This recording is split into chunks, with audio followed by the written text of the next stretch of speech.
The new girl, no one protected. The first thing Aaliyah Diesel noticed about Eastbrook High wasn't the size of the building, or the noise of the hallways, or even the stairs. It was the silence that followed her. Not total silence, not the kind where sound disappears, but the subtle kind, the way laughter dipped when she walked past, the way conversation softened, then resumed once she was gone, the way eyes lingered a second too long, not with curiosity but with calculation. Aaliyah stepped through the front doors gripping the strap of her worn black backpack, her shoulders squared even though her chest felt tight. The early morning sun poured through the tall glass windows, reflecting off polished floors and rows of bright blue lockers. Students clustered everywhere, hugging, joking, shouting across the halls. This school had history, roots, friendships that stretched back to kindergarten.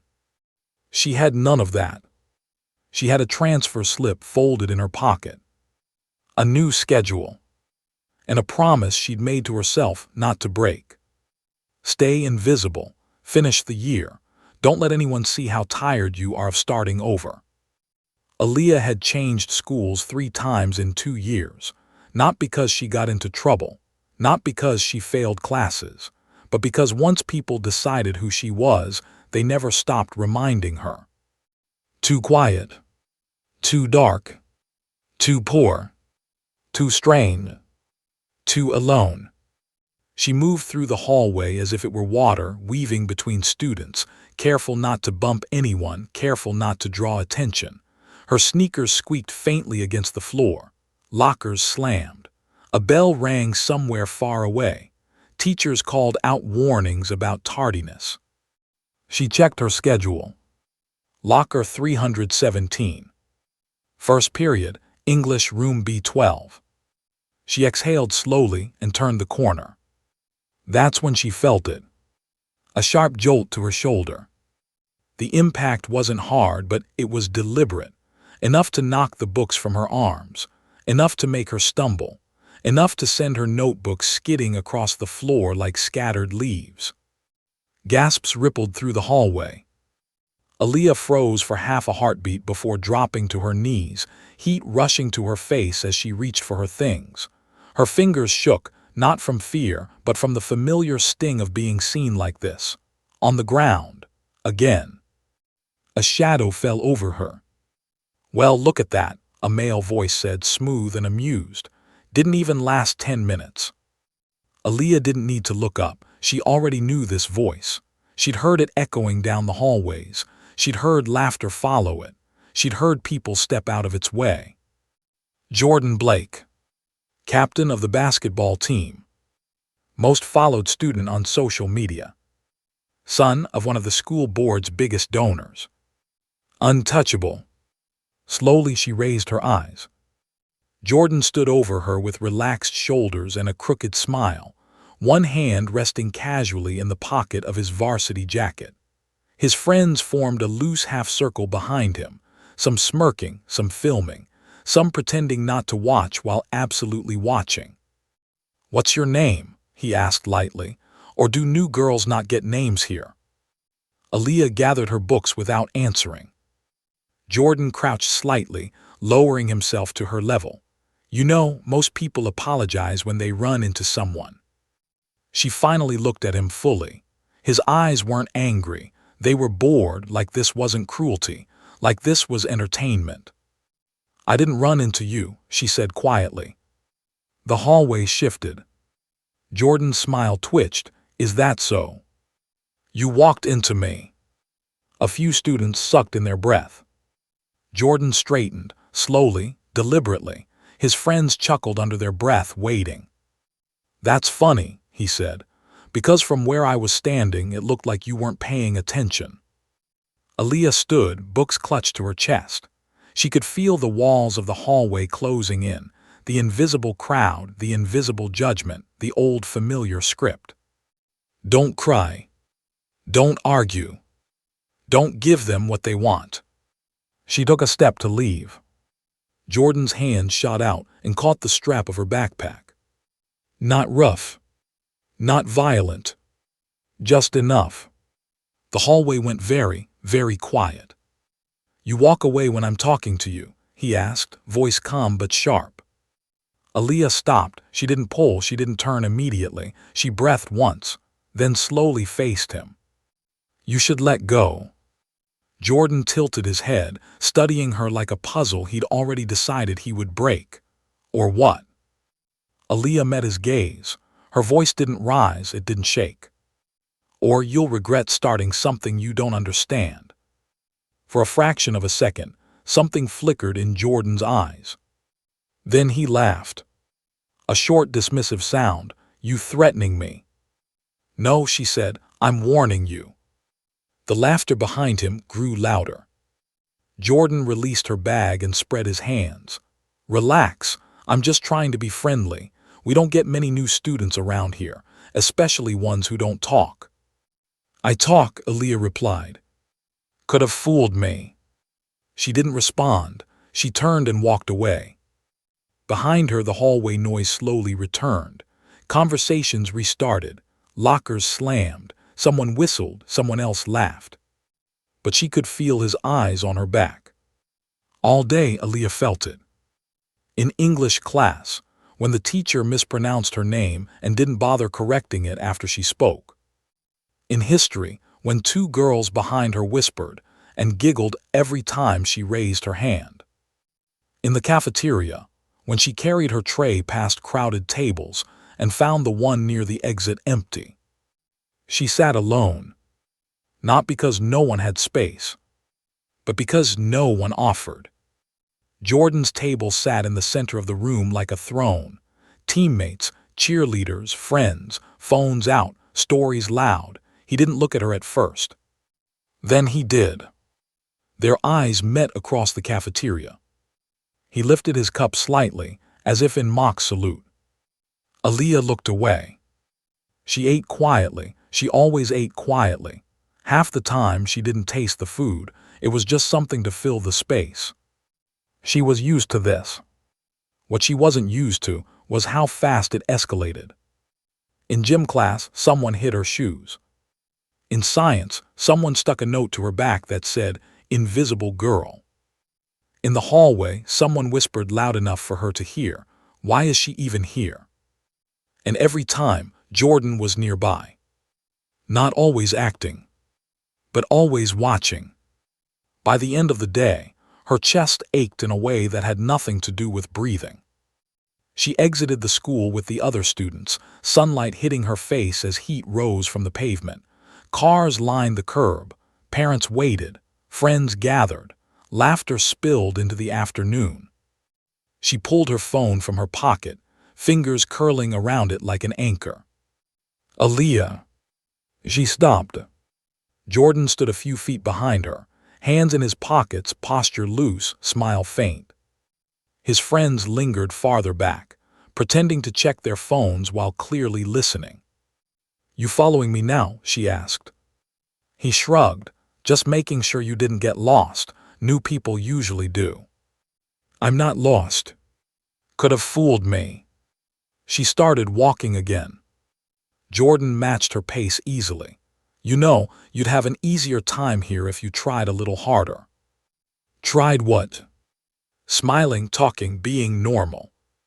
She stopped and faced him. "Normal to you." He looked her up and down, her simple clothes, her worn shoes, her natural hair pulled back, her calm eyes. "Yeah," he said, "normal." Aaliyah let out a breath that was almost a laugh, not amused, just tired. "You don't get to decide that." Jordan's jaw tightened slightly. "You've got an attitude. And you've got a problem with someone not being afraid of you." His friends shifted. Jordan took one step closer. He wasn't towering, but he was close enough to be deliberate. "You really think you're special, don't you?" Aaliyah lifted her phone. "No," she said softly, "I know I am." Jordan scoffed, "Then prove it." She didn't answer. She tapped the screen once. The sound came first. A low, controlled roar. Deep, mechanical, powerful. Heads turned. Conversation stopped. From the far end of the street, A matte black Dodge Charger rolled forward, sunlight gliding across its surface like liquid shadow. The engine purred as it pulled to the curb in front of them, perfectly timed, perfectly calm. The tinted window lowered, and every breath around them caught at once. The man behind the wheel was unmistakable. The broad shoulders, the calm, unreadable expression, the presence that filled the space without effort. Vin Diesel. Jordan's smile vanished. So did the laughter. So did the noise. Aaliyah stepped toward the car. The door opened. Vin Diesel stepped out, closing it behind him with a soft, solid sound. He looked at Aaliyah first, eyes warm, voice gentle. "You ready?" She nodded, "Yeah." Then he turned, and his gaze settled on Jordan Blake. Not angry, not loud, just steady. The kind of look that didn't threaten, the kind that didn't need to. Jordan swallowed. Aaliyah turned back to him. "Next time," she said quietly, "ask who someone is before you decide who they're worth." She walked past him. Vin Diesel placed a hand lightly on her shoulder as they moved toward the car. The doors closed. The engine hummed. And as the Charger pulled away, the crowd slowly realized something important. They hadn't just watched a girl leave. They had watched a story begin. The school turned cold. By the next morning, Eastbrook High had already decided who Aaliyah Diesel was. Not the new girl. Not the quiet girl. Not even the girl who arrived in a black Charger. She was the girl who embarrassed Jordan Blake. And at Eastbrook High, that mattered more than the truth. When Aaliyah walked through the front doors, the energy felt different. The hallway was just as loud, just as crowded, but the sound didn't wrap around her anymore. It slid past her. Conversations didn't stop this time. They sharpened. Whispers followed her steps. Phones lifted and lowered. Eyes tracked her like she was something unfamiliar and dangerous. She felt it in the way people subtly shifted out of her path, in the way a few students laughed too quickly when she passed, in the way a group of girls near the lockers went quiet, then burst into giggles the moment she moved on. News traveled fast in schools, and humiliation traveled faster. Jordan Blake hadn't spoken publicly about what happened. He didn't have to. By second period, everyone knew some version of the story, and every version painted Aaliyah as the problem. She disrespected him. She thinks she's better than everyone. She brought some celebrity to scare him. She's fake. She's stuck up. By lunch, someone had created a private group chat called Charger Girl. By the end of the day, it wasn't private anymore. Aaliyah didn't see the messages at first. She didn't hear most of what was said. What she felt was the weight of being surrounded and completely alone at the same time. In English class, the teacher avoided calling on her. In chemistry, her lab partner asked to switch seats. In the hallway, a boy deliberately clipped her shoulder and didn't apologize. She kept her head high, but her chest burned. At lunch, she took her tray to the same table near the exit. This time, someone had already taken it. Not to sit, to leave something behind. Her stomach dropped as she saw it. A crumpled napkin taped to the table. 3 words written in thick black marker. Celebrity's charity case. She stood there for a long moment, tray trembling slightly in her hands. Around her, the cafeteria buzzed. Jordan's table was louder than ever. He sat in the center, laughing with his friends, arm draped casually over the back of his chair like nothing in the world could reach him. For a second, her feet wouldn't move. She swallowed. Then she turned and walked to the far end of the cafeteria, sitting alone on the cold metal bench, placing her tray down carefully as if she needed control over something, anything. She didn't eat. She watched the clock. She watched the doors. She watched the space where dignity goes when people decide you don't deserve it. Across the room, Jordan finally looked at her. Their eyes met again. This time he didn't smirk. He just stared. And something passed between them that had nothing to do with yesterday's surprise. This was power. This was punishment. After school, Aaliyah went to the library instead of home. She sat in the far corner, backpack on the floor, pretending to read while her thoughts replayed every moment of the day. She hadn't cried. She wasn't weak. But she was tired. Tired of classrooms. Tired of whispers. Tired of being brave in places that rewarded cruelty. Her phone buzzed. A message from an unknown number. She hesitated before opening it. A photo loaded on her screen. It was her, walking into school that morning. Head down. Backpack on. Under it a caption. Act normal or go back where you belong. Her fingers curled around the phone. Not in fear. In something colder. When she finally left the library, the sun was already low. The charger waited at the curb, engine humming quietly like a steady heartbeat. Vin Diesel leaned against the hood, arms crossed, sunglasses in place. He straightened when he saw her. "How was school?" he asked. Aaliyah opened her mouth. Then closed it. "Fine," she said. He studied her. She avoided his eyes. The drive home was quiet, not uncomfortable, just heavy. City lights blurred past the windows as traffic slowed and moved again. At a red light, Vin spoke gently. "You don't have to protect me from what you feel."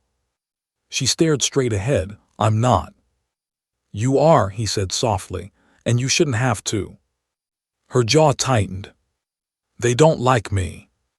That's not the same as you doing something wrong. They're making it hard." He nodded once. Hard things don't last, but they do reveal things. She finally looked at him. "Like what?" "Like who people really are," he said, "and who you choose to be." That night, Aaliyah lay on her bed staring at the ceiling, phone resting on her chest.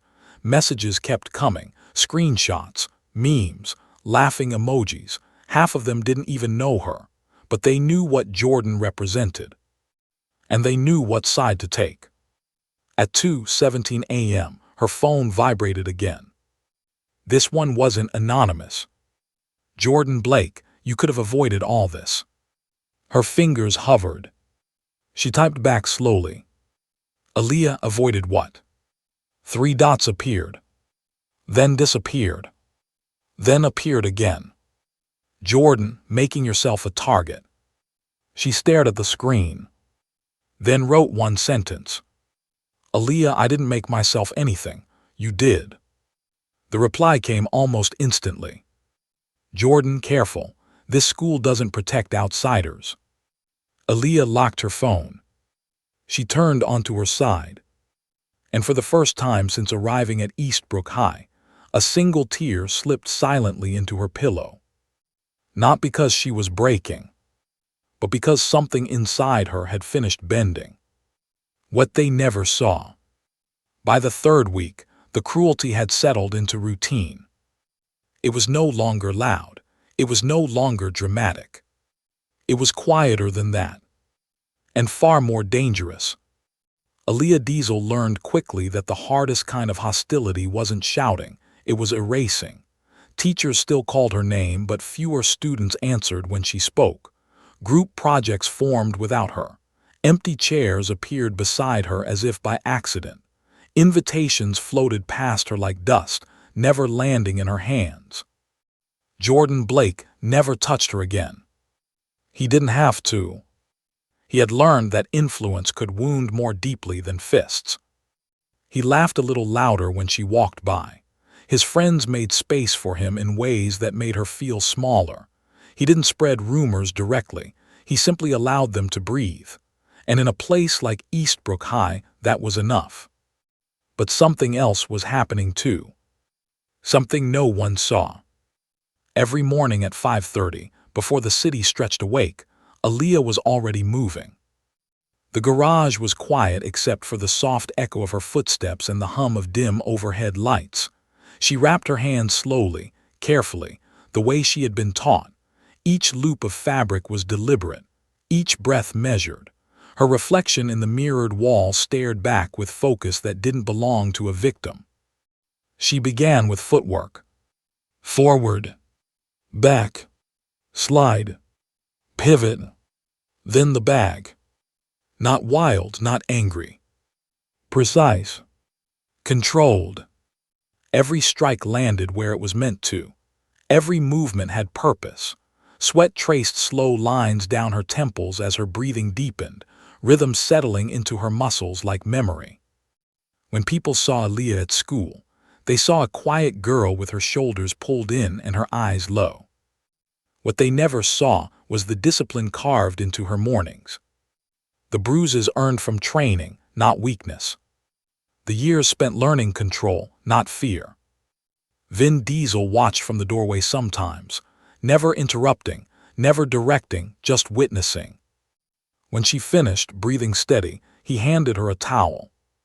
"You're getting faster," he said. She nodded. "You're getting softer."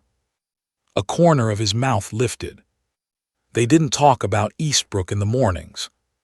They talked about breath, about balance, about patience.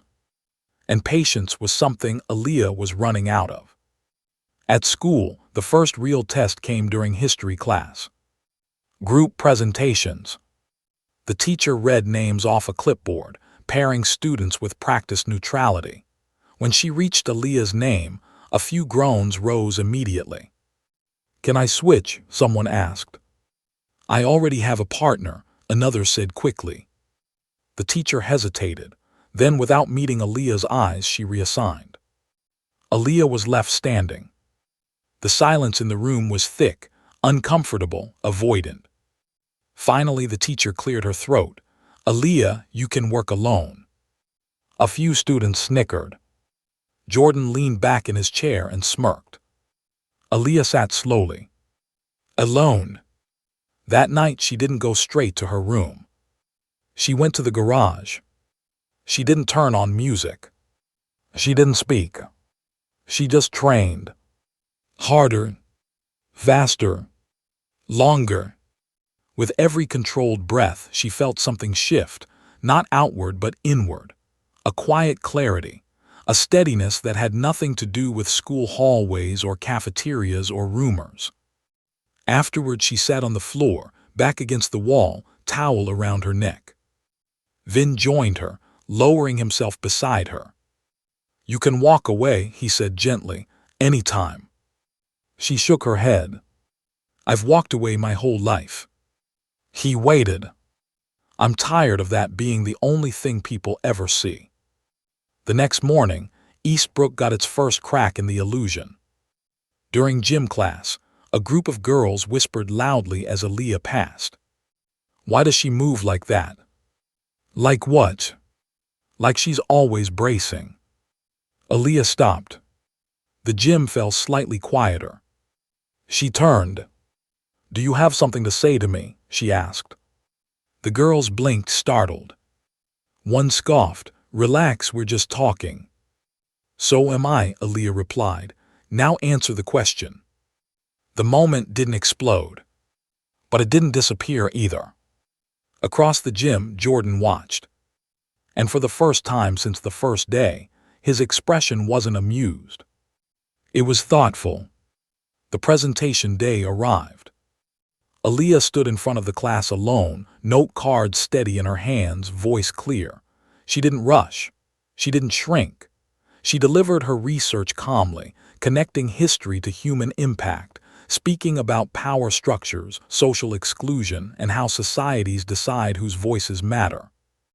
A few students shifted uncomfortably. Some listened. Jordan didn't look away. When she finished, the room was quiet. Not awkward. Reflective. The teacher nodded. "Thank you, Aaliyah." For the first time, it sounded sincere. At lunch, something unexpected happened. A freshman girl hesitated near Aaliyah's table, then sat. She didn't speak, but she didn't move away either. That afternoon, someone left a message in the group chat. Not a meme, not a joke, just a screenshot of Aaliyah's presentation slide, with one sentence underneath. "She's not what you think." Jordan read it and didn't react. But that night, he lay awake longer than usual. Because for the first time since he decided who Aaliyah Diesel was, she had begun deciding something too. And whatever it wasn't weakness. The night they tried to break her.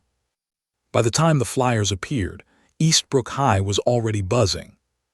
They were taped to lockers, pinned to bulletin boards, slid under classroom doors. Spirit Night. Full gym. Student Challenge Showcase. The event was framed as entertainment, a chance for students to compete, perform, and show off talents before parents, teachers, and a few invited sponsors. Sign-up sheets filled quickly. Dancers, singers, comedians, athletes. And then someone wrote a new category at the bottom in thick marker. Open Challenge. Aaliyah saw it between classes. She stopped. She didn't touch the paper, but she felt it. The way people nearby suddenly looked at her. The way whispers lifted and curved in her direction. By lunch, a message had reached her phone. "Unknown, you should sign up, prove how special you are." She didn't respond, but she knew whose voice it carried. Jordan Blake's friends had been rehearsing something all week. Laughter behind hands, sudden silence when she entered rooms, glances exchanged like signals. The kind of energy that didn't explode. It waited. The afternoon of Spirit Night arrived with banners across the gym and bright lights strung overhead. Parents filled the bleachers. Teachers stood near the sidelines smiling too hard. Music pulsed through the speakers. Aaliyah hadn't planned on going. She was packing her bag when the announcement came over the intercom. "Before tonight's showcase begins," the principal said, "we have one last addition to the Open Challenge." Murmurs spread. Aaliyah Diesel has been nominated by her peers to participate. Her chest tightened. She slowly lifted her eyes. Students were already turning. Jordan stood near the doorway, watching. Her phone vibrated. "Jordan, don't disappoint everyone." The gym was packed. Aaliyah stood near the back, heart steady but heavy. Vin sat high in the bleachers, not in the spotlight, not drawing attention, just present. Names were called. Performances happened. Applause rose and fell. Then the announcer's voice cut through. "And now our Open Challenge participant, Aaliyah Diesel." Scattered claps, nervous laughter. Aaliyah felt hundreds of eyes shift toward her. She didn't move. Not yet. Jordan stepped forward. "We thought," he said into the mic, smiling easily, "since Aaliyah made such a strong entrance at this school, she probably had something amazing to show us." Laughter rippled. "Something impressive," he continued, "something powerful." Aaliyah walked onto the gym floor. Each step echoed. She stopped at center court. The lights were bright. Too bright. Jordan gestured toward a table where a few random props sat, jump ropes, a microphone, a basketball. "So," he said, "what's your thing?" The silence was enormous. Aaliyah looked around. At the students. At the teachers. At the phones already lifted. At the expectation of embarrassment. "Anything," Jordan added lightly, "unless you don't actually have anything." Aaliyah exhaled. Slow. Measured. She stepped toward the table. Picked up the microphone. Her voice carried through the gym. "You invited me here to fail." A few nervous laughs. "You invited me so everyone could see me fall." The laughter thinned. But I didn't come to perform. Jordan blinked. Then why'd you come? She met his eyes. To remind you of something. She set the microphone down. And turned. She walked to the edge of the court. Toward the bleachers. Toward Vin Diesel. He didn't stand. He didn't speak. He simply nodded. Aaliyah turned back to the gym. You think strength is noise, she said. You think power is making someone smaller so you can feel bigger. The room had gone still. You think being surrounded means being respected. Jordan shifted. Aaliyah took one step forward. Tonight you didn't challenge me, she said. You exposed yourselves. A few students looked down. A teacher frowned. Jordan laughed once forced. Is this a speech now? Aaliyah reached into her bag. Pulled out a small, folded piece of paper. 3 weeks ago, she said, someone taped this to a table. She unfolded it. Celebrity's charity case. A murmur rolled through the bleachers. I kept it, she continued, not because it hurt, but because I wanted to remember what you choose to be when you think no one's watching. Jordan's smile faltered. And tonight, she said, you chose again. She placed the paper on the floor and stepped back. I'm done letting you write my story. The silence stretched. Then someone clapped. Once, twice, then more. Not thunderous, not explosive, but real. Jordan's jaw tightened. This is ridiculous, he said into the mic. She didn't even do anything. Aaliyah looked at him calmly. I did, she said. I stood. And in a room that had expected her to break. She hadn't. The truth they woke up to. The silence Aaliyah left behind didn't end when she stepped off the court. It followed her. Down the hallway. Out the doors. Into the night air, where the gym lights glowed behind her like something she had survived. Vin waited near the car. When she reached him, he didn't ask questions. He simply opened his arms. And for the first time since coming to Eastbrook, Aaliyah allowed herself to lean into them. Inside the gym, something was unraveling. Students whispered, not cruelly now but uncertainly. Teachers gathered near the sidelines, their smiles gone. Parents shifted in their seats. Phones were no longer aimed at entertainment. They were aimed at reality.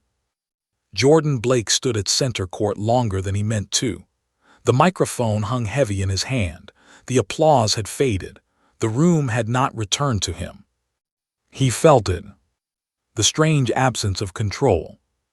By Monday morning, the story wasn't about the charger anymore. It was about the night Eastbrook watched a girl refuse to be humiliated. Clips of Aaliyah's words circulated. Not memes. Messages. Captions like, she didn't yell, she didn't beg, she stood. Why did this hit harder than any performance? Maybe we should talk about what led to this. Jordan walked into school expecting eyes. He didn't expect distance. Students still recognized him. They just didn't orbit him.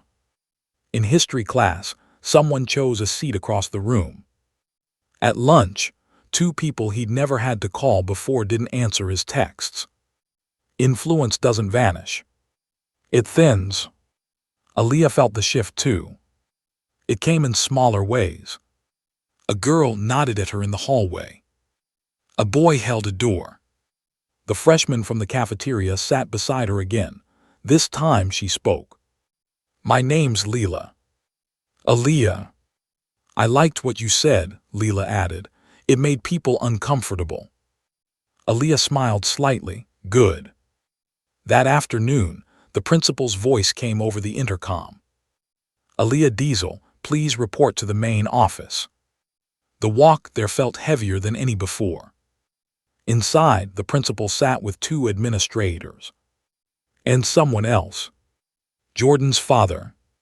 A tall man in an expensive suit posture rigid, jaw set. He didn't look angry. He looked embarrassed. The principal gestured for Aaliyah to sit. "We've received several reports," she said carefully, "regarding ongoing behavior toward you." Jordan's father cleared his throat.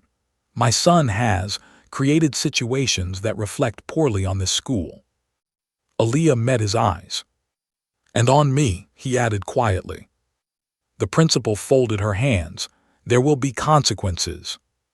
Jordan's father nodded. "There already are." Aaliyah didn't speak. She didn't need to. The truth didn't need help standing. That evening, something new appeared online. Not from students. From a verified account. A photo. Aaliyah in a gym. Gloves in her hands. Focus in her eyes. The caption: "Proud of this young woman, not for who she's connected to, but for who she chooses to be." Aaliyah Diesel. The post spread beyond Eastbrook. Then beyond the district. Then beyond the state. Comments flooded in. Messages. Stories. People sharing their own. Overnight, the narrative changed. Teachers who had overlooked now paid attention. Counselors who had been passive requested meetings. Eastbrook's administration released a statement about inclusion, respect, and accountability. Jordan Blake stayed home. When he returned 2 days later, he didn't walk with an entourage. He walked alone. In the hallway, he passed Aaliyah. She didn't stop. Neither did he. But he spoke. "Hey." She paused. He hesitated, then said, "I didn't think any of it would go that far." She turned. "Things always go as far as you push them," she replied. "You just didn't think you'd be standing where I was." Jordan swallowed. "I'm suspended from the team," he said. "They're making me do community hours, and there's a meeting with the board." She nodded. "That's not punishment," she said. "That's reality." He looked at her, not defensive, not amused. Just unsure. "I'm sorry," he said. Aaliyah studied him. Then spoke words that surprised even her. "I don't need your apology," she said. "I needed your respect, and you'll figure out what that actually costs." She walked away. Jordan stood there. And for the first time, no one was watching him. That night in the garage, Aaliyah trained again. Not because she was angry. Because she was clear. Vin leaned against the wall. "You didn't expose him," he said. "I didn't want to," she replied. "You exposed something bigger." She thought about it. Then nodded. When the truth couldn't be contained. The night of Spirit Night didn't end when Aaliyah Diesel walked out of the gym. It followed her. It followed the students back to their homes, into their group chats, onto their phones, into the quiet spaces where people were forced to sit with what they had witnessed. The video clips spread, not because they were shocking, but because they were unsettling. There was no screaming in them, no spectacle, just a young girl standing in the center of a court full of people who had expected her to fall and refusing to. By morning, Eastbrook High didn't feel the same. Aaliyah felt it the moment she stepped inside. The whispers were still there. But they had changed. They no longer pointed. They questioned. Students didn't look at her like entertainment anymore. They looked at her like someone who had survived something in front of them. Someone who had said out loud what many of them had only thought in private. Teachers' eyes followed her with something close to regret. Even the hallway felt wider, as if space had been returned to her. She walked to her locker and found it clean. No notes. No writing. Just metal. In first period, a boy too rose up, turned around, and said quietly, "Your speech, it made my sister cry." Aaliyah blinked. "Why?" "Because she transferred last year," he said, "for the same reasons." Aaliyah nodded. That was all. But it stayed with her. At lunch, The table near the exit was empty again. This time, 3 people sat there. They didn't speak at first. They didn't know how, but they stayed. And in a school like Eastbrook, staying was language. Jordan Blake didn't come to school that day, or the next, but his presence was everywhere. Teachers whispered in offices. Coaches spoke in hushed tones. Administrators walked the halls with tense faces. It wasn't gossip now. It was process. On the 3rd morning, the principal's voice came over the intercom. "Aaliyah Diesel, please report to the main office." Her steps were slow, steady, but her chest felt tight. The office smelled faintly of coffee and printer ink. The door to the conference room was open. Inside sat the principal, 2 district representatives, and Jordan Blake's father. He stood when she entered, not in anger, in formality. "Aaliyah," the principal said gently, "please sit." Jordan's father folded his hands in front of him. "I want you to know," he said, "this meeting is not about controlling what happened. That's already done." Aaliyah watched him. "It's about responding to it," he continued, "and to what led to it." The principal slid a folder across the table. Reports, screenshots, witness statements. What had lived in whispers now lived on paper. "There will be disciplinary action," the principal said, "but more than that, there will be change." Jordan's father exhaled slowly.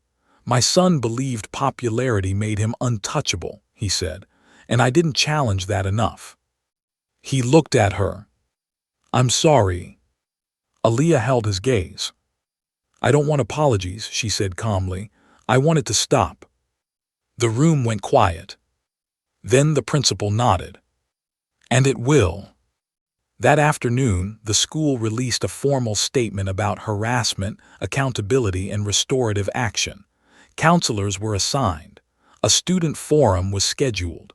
Anonymous reporting channels were opened. Teachers were given new protocols.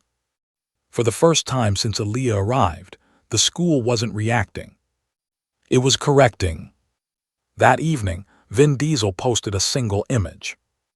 Aaliyah in the garage. Hands wrapped. Eyes focused. The caption was short. "Strength isn't who you know. It's who you protect when it would be easier not to."